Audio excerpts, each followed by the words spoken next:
My name is Alan, and I put together this short video for those going to Europe for the first time and would like to know how to do so on a low-cost budget and the steps necessary to carry this out. You will accompany me as I travel from my hometown of Hudson, New York to Amsterdam, Holland. And from Amsterdam, I will also be traveling to St. Petersburg, and I will put together another video if you'd like to follow along with me on that trip. I'm not really a cheapskate, but I just don't believe in spending money where you don't have to. So the ticket I got is with Norwegian Airlines from JFK to Amsterdam. It's only 159 bucks, and that's all I'm going to pay. So I'll show you how to only pay the cost which the airline advertises. And from Amsterdam, Holland, I'm traveling to St. Petersburg, as I mentioned, and that cost will be $400 for the transportation. So I'll break down every leg of that trip, and I'm going to be traveling through Scandinavia by ferry boat and plane to get to St. Petersburg, which will be a very interesting trip, and I'm looking forward to it. So why would anybody even think of traveling overseas? I mean, here in the United States, we know how things work. We know the currency you use, the language is easy. When you travel overseas, you might have to deal with different people, different cultures, language barriers. You got to exchange money. There's a lot of things you got to deal with that you wouldn't even have to think about here in the United States. But let me just say this, when you travel overseas, when you travel anywhere, but particularly overseas, you're introduced to new cultures, new people, and it's something that you're going to treasure for the rest of your life. You really will. You come back with new experiences that nobody will take away from you. But one of the interesting things is that the costs have gone down so much to travel, especially to Europe, that it could even be cheaper to travel to Europe than here in the United States. Here in New York, last year I wanted to go to Las Vegas, but it was actually cheaper for me to fly to Europe. I got a flight for $99 to Edinburgh, Scotland, and from there I traveled around. I took a train down to London, then I went over to Belgium and Holland, and I flew back from Edinburgh. And it actually ended up costing less than it would if I had gone to Vegas. And the other thing is, within Europe, costs are very, very inexpensive. The first time I went to Europe about 20-some years ago, actually more than 20 years ago, everybody bought a train pass. You just paid a couple $100 and traveled all over Europe on this train pass. But now with certain airlines such as EasyJet, Ryanair, and even Norwegian, it's actually cheaper to travel within Europe by air than it is by train. So you can get around Europe very cheaply, very easily, which you weren't able to do maybe 20 or 30 years ago. The first thing you need to do is get your passport if you don't have one already, and I'll leave a link below, the State Department link, on how to do that. Just fill out the form, print it, and then bring it to the post office, and they could do it all right there. It takes probably like 4 to 6 weeks, depending on what time of the year it is. So I would get this going as quickly as possible, so it's one less thing to worry about.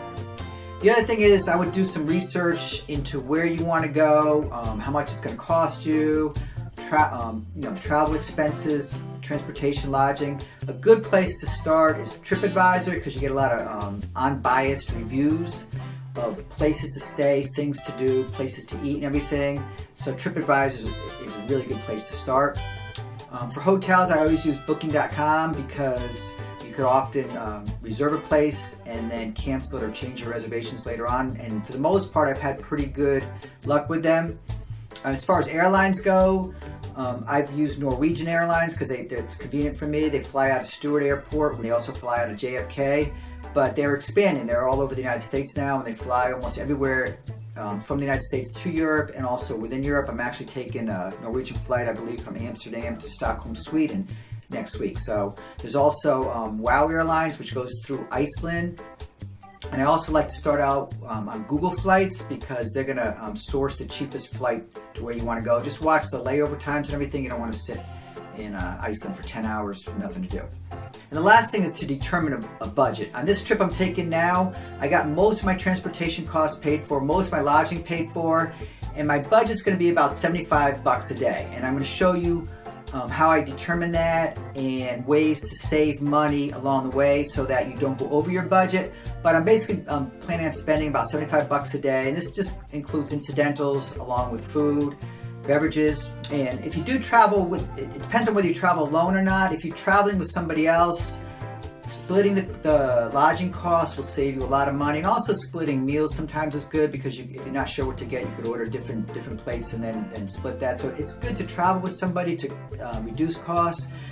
But I'm kind of like an independent traveler sometimes, and I don't like to travel in groups. I don't like to get tied down, to what other people want to do. I like to have a free mind and do what I want to do, even if it costs me a little bit more. So that's one of the things you got to take into consideration. So the next step is packing what you're going to bring with you, and this is really important because there used to be an old saying, bring twice as much money and half as many clothes, and I try to kind of like abide by that.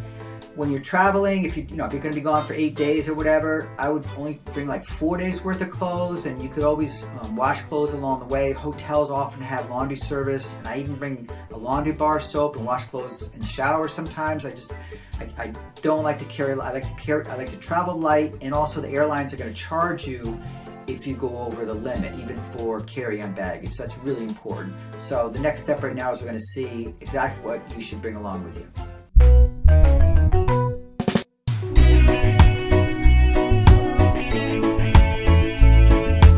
Right now I'm in the city of Haan, which is a seaside city located on the coast of Belgium, about 2 hours west of Brussels.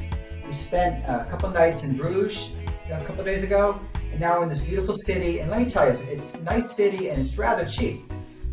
The room that we're in right now is a block from the ocean, and we got 2 twin-size beds. It costs about $80. So if you decide to go with somebody else, which is a good idea, it'll only be about $40 a person.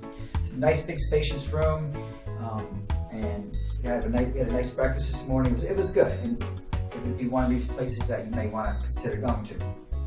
So let me show you what I brought along. This is very important because when you travel, it's very important not to bring a lot of stuff with you for 2 reasons. One, you're going to be carrying it around. We went from subways to buses to trams to trolleys to ferry boats.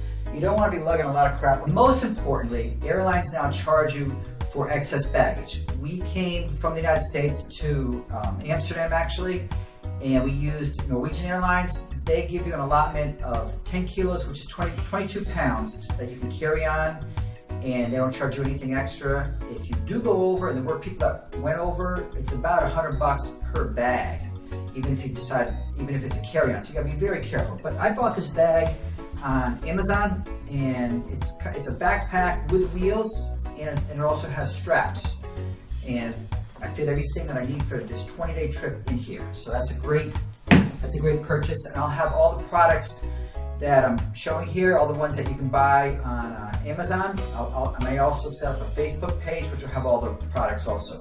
That's a good buy. It's only about 50-some bucks. It's from Samsonite, and it's cheaper on Amazon than it is on the Samsonite. So let's start here. First thing is a money belt. I like to keep my money, credit cards, important documents in a money belt. The next thing, I got a fanny pack. I don't really use a fanny pack. I know a lot of people do, but when I travel back to the United States, I may use this to put a lot of my stuff into when I check in. With heavy stuff like iPhones, I might want to bring back. I'm gonna put it in here, put it in my fanny pack. That way, when I check my bag in, it'll be a little bit lighter. So that's a good thing to have. Okay, next thing is we were in a few cities that rained a lot. We went to Russia, was one of them. We went to actually 8 countries, and we were in Russia, St. Petersburg. It rained a lot. You need a lightweight, water repellent jacket. This one's good. I'll put one on the Facebook page. I'll put one in the link below. It kind of restuffs into the pocket, and then I can just carry that in my mini backpack. And this is really essential, even though you have a backpack that you travel with. A mini backpack, you're going to be on the streets all day. This one's perfect. You can throw everything you need in here. And we went shopping. We use grocery stores a lot. Bring plastic bags. They charge you for plastic bags. A lot of places don't even have plastic bags. I would bring 5 or 6 of these grocery bags. You could use them, endless things. I even use them, throw your dirty laundry in there. I keep them in my backpack. Those are great. The documents, I have this plastic folder that I bought at Staples. All my printed documents in here. My airline tickets, hotel reservations, everything's there. Next, I like to travel with, I like to bring along music. You don't always have Wi-Fi connection, so maybe on a train or a plane or something.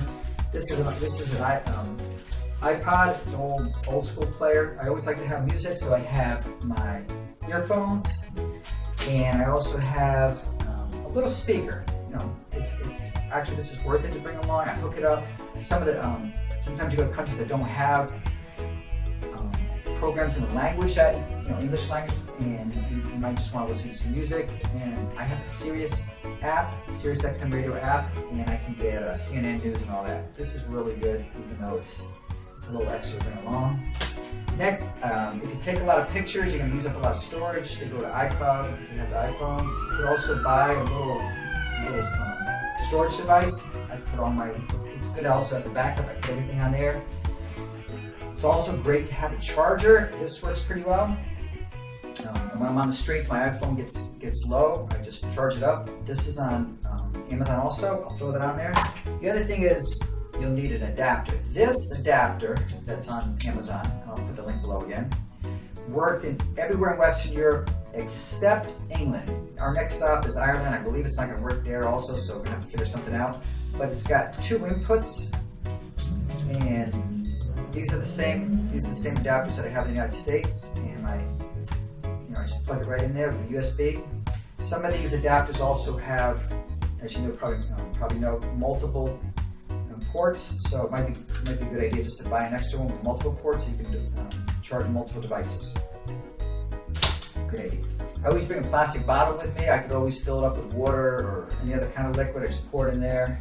And I also have little juice packets that I bring along, so if you want to make some juice, I always bring a plastic bottle. It's also good because you can't bring a lot of liquid. You can't go through security with liquid, but if you bring a plastic bottle, you can fill it up in a restroom or water fountain. Bring that on the plane with you. Hand sanitizer, I always bring this with me because you're going to be using a lot of public bathrooms when you travel and it's kind of nasty in there. Hand sanitizer is great, so you got to have that. And also before you eat or whatever. When you're traveling, you're also going to want to sleep every once in a while, right? So you always want to bring this along. Keep it handy. It's just a little blindfold thing. You do want to bring along a lock. None of the places that we visited had safes, so you want to keep your belongings locked up in your bag when you're away. If somebody wanted to get in, they could get in, but this is kind of a deterrent. Something's going on out there. And it's a great deterrent, but you got to have one. You don't want to carry all your documents, all your money, everything while you're out all the time. No, you got to have a lock. The next thing is it's very important to have comfortable shoes when you're traveling in Europe. We did a lot of walking, probably about 3 or 4 miles a day. These are hiking / running shoes, and they're from Adidas. You can get those probably anywhere. It's very important to have comfortable shoes. The next thing is flip-flops. I like to bring these along when I'm in a hotel. The floors are nasty, everything's nasty. Sometimes I just want to go down to the lobby, hang out. So flip-flops are good. I don't want to put my sneakers on. There's also a beach next door where you are, and I'm not going to wear sneakers to a beach. I'm going to wear these flip-flops. On a plane, it gets cold, so I have my heavy-duty sweatpants. I wear heavy clothes on the plane because if I pack them, it's going to be weight, and I might go over the 10-kilo limit. So I'm going to wear, I don't care if it's 95 degrees, I'm wearing the heavy sweats on the plane. These pants I got these online, and they're convertible. They're shorts and long pants. So they unzipper in the middle here, so you could wear them as shorts. And say you go into a church or somewhere where there's a kind of like a dress code. Just put these on, but they're kind of snazzy. You can go out in restaurants and stuff. They look great. You get those right on Amazon. I only bring a few socks and underwear because I wash clothes along the way. Even though this trip was 20 days, I did not bring 20 days worth of clothing. That'd be stupid. So I bought about 7 or 8 days worth of underwear, socks, and t-shirts and stuff. And I bought this 99-cent bar of laundry soap at Walmart. Some of the clothes I washed in the hotels and hung them out. They dried in no time at all. Also, when we were in Copenhagen, we were at an Airbnb, and the guy there had a washing machine that he let us use to wash clothes along the way. It's so much easier, so much lighter. You gotta be lucky. So I got a few pair of underwear, some socks. Actually, I got some underwear drying right now in the shower. This pair of shorts is good. It's kind of like they're jogging shorts. I also went swimming when I was in Helsinki with these. Very light. You gotta think light. These are nylon. These pants, I actually got these at Salvation Army for like $5. I looked online, and they're up to like $100 on Amazon. They're extremely light, and they're great. I didn't wear them that much. I thought I'd be wearing them more. Great buy. These are the shirts that I have. I only brought, like I said, 3. Actually, I bought 4 or 5 t-shirts. I probably brought too many. And And I brought 2 long sleeve shirts. The long sleeve shirts don't get as dirty because I wear t-shirts underneath, long sleeve on top, so the t-shirts underneath I would wash more than the long sleeve shirts. Okay, now moving on to toiletries, and like I said, I try to compact things as much as possible. I don't want to carry anything extra that I don't need. You can go to the drugstore, you can go to the pharmacy, you can go to the supermarket. I bought toothpaste on this trip. You know, if you need medicine, just don't bring a lot of junk. So I got the essentials. I got some chapstick, which I use all the time. Scissors. Somebody at one of the airports actually measured them and found out they were okay. These turned out to be a lifesaver. Pat got some Band-Aids. They were just one big strip and she had to cut them, so we needed these pretty bad. This is a bottle opener and nail cutters in one. So I opened up a bottle of beer, Duvel, Belgian beer today. I actually got this in Amsterdam, pretty good. Diarrhea pills, very light, they're in a little blister pack. Razor blade, you can't bring the detachable blades, they won't let you get on the plane. These disposable ones you can bring, so I'm going to use this for the rest of the trip and then throw it away. Plastic bags are good, I always bring a lot of extra plastic bags. Washcloth, there wasn't a single hotel or bed and breakfast that we went to that had washcloths. You've got to bring a washcloth. They're also good if you go somewhere where it's really hot and you walk around the streets, just wet the washcloth, put it in the bag, bring it with you, and then you can just wipe your face off. It feels really refreshing. That's good. Echinacea, I got my echinacea and my fish oil in one bottle. I consolidate them in one bottle. Echinacea, I swear by it, I've gone 30 years without getting sick. Here's a little side note, echinacea is great. But I'm just going to use these up and throw the bottle away. I got my ranitidine pills here. I didn't go crazy with pills. I got a small canister of Barbasol to shave with, very small. Deodorant, they let me get on the plane with it. You're only allowed to bring 3.5 ounces or 100 milliliters. This is 3 ounces, it was okay. I got by. I got these little bottles at Walmart. They're only like 99 cents. I poured my body wash in here. They had body wash everywhere we went except Russia. We stayed in a cheap hotel. But it's always good to have a little body wash. Body wash is good because you wash with it and you can also wash your hair with it. And like I said, I did get a toothpaste. This is going to be more than 3.5 ounces. I bought it when I got to Europe, so they didn't take. If I had gotten it before, if I had purchased it before I left, they probably would have taken it away from me when I left the States. But I bought it here. I'm here for 3 weeks. Bought some toothpaste. So again, my advice is pack light. Don't pack a lot of stuff. Be very compact. You can use clothes over again, just wash them. You'll also probably want to buy some t-shirts while you're, those are great souvenirs and great things to bring back. You probably want to buy some t-shirts or other stuff along the way. Don't bring a lot of clothes, baggage. So take my advice, travel light, have fun, and this trip we're going from New York City to Amsterdam, and then after that you can follow us all the way to St. Petersburg. My goal was to get to St. Petersburg on about $400, and I think I did it, but I'll show you all the price, all the breakdown prices to get there. Let's go.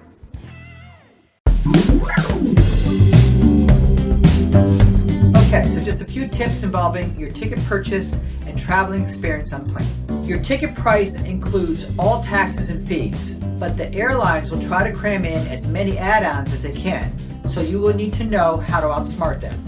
First and foremost, as I mentioned, you'll need to read the email that you receive from the airline with your ticket purchase and pay strict attention to the weight limit and size dimension. Normally, if you check a bag through, you will be charged. However, if you decide to carry bags onto the plane, you may also be charged if your bags exceed a certain weight or size dimension.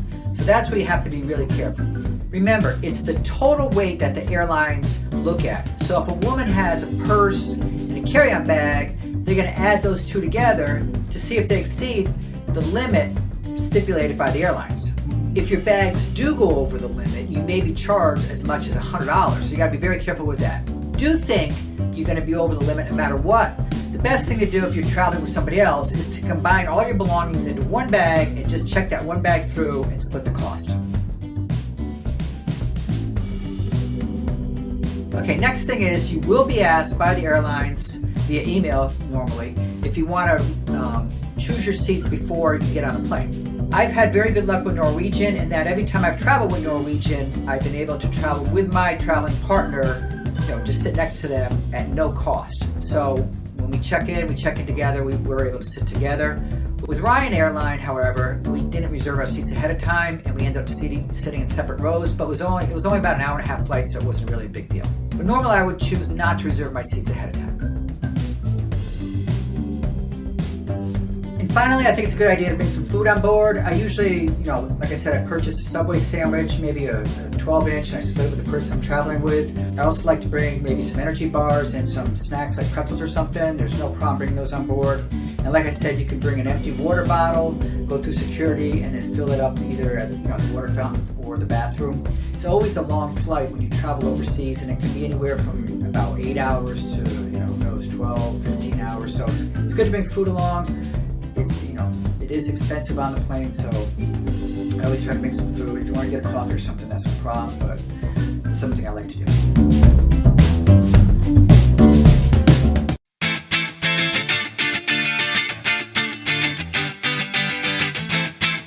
Okay, I'm at the train station. I just weighed my bag. They have a luggage weigh here, and it's 20.5 pounds, so I'm a pound and a half under. We're at Grand Central Station. We're gonna head over to JFK. Shortly, everything's going pretty well so far, so we'll see you at the airport.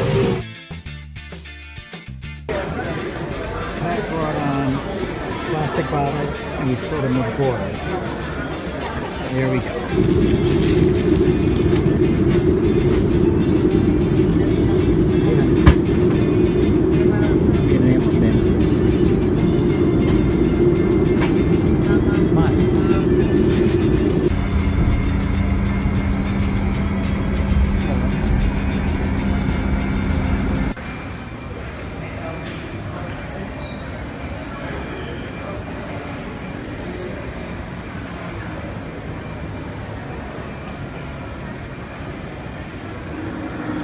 Okay, we arrived in Amsterdam. The flight here was great. We brought some food on board. All we bought was a Coca-Cola that we needed. Got a little thirsty up there. So we're in Amsterdam. Now we have to catch the bus to Harlem, and that's where we're going to spend the night tonight. So start our trip today.